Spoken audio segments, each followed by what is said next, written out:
Okay, now we're going to try this one. So again, how do we start this? We got to make sure I equal 0. Well, this one doesn't equal 0, so I'm going to go ahead and have to make it equal 0. So I'm going to go minus 3, minus 3. Remember, the number by itself goes at the very end. So this is going to be 3x squared plus 6x minus 3 equals 0.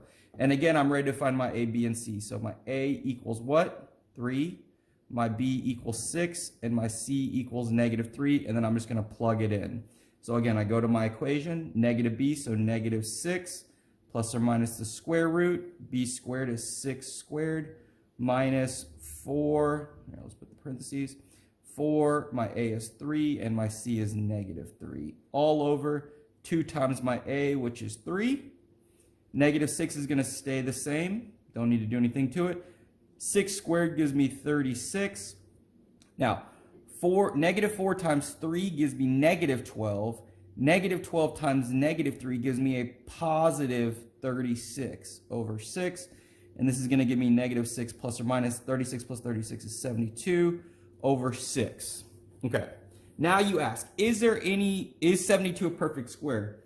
No, it's not. So I'm going to go ahead and have to do, I'm going to have to simplify this 72. So I'm going to go down here and give me my little birthday cake. So remember, the numbers that I can divide by are 2, 3, 5, 7, 11, etc., etc.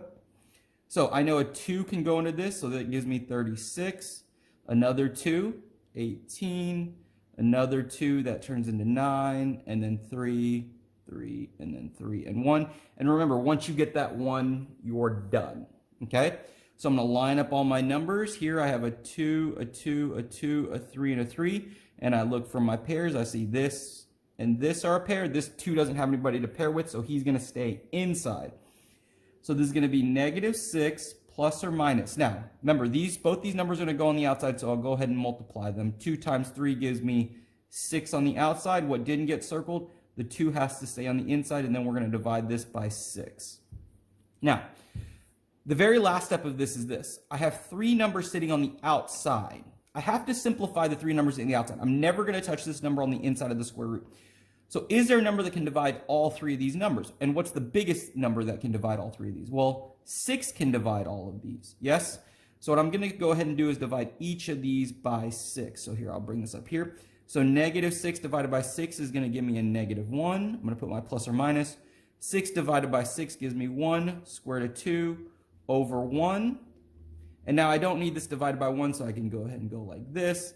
And then this is what I'm looking for as an answer. Okay? So, and I'm going to leave it like that. That's perfectly fine. So remember, when you're using the quadratic formula, just use my equation. First, make sure I equal 0. If I don't equal 0, I have to move everything over.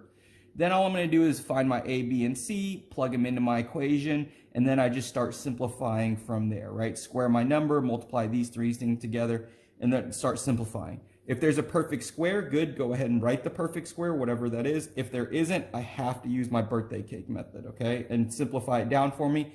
And then the very last step here is, are there 3 numbers on the outside? If there are, you have to simplify those down. And remember, the number has to divide all 3 of these, okay? All 3 of these have to be able to divide by the number if you're going to divide out. If it doesn't, if there isn't a number that divides all this, this would have been my answer right here. But since 6 can divide all 3 of these, I had to go ahead and divide them all by 6, okay? And that's what we got for today. Let's go.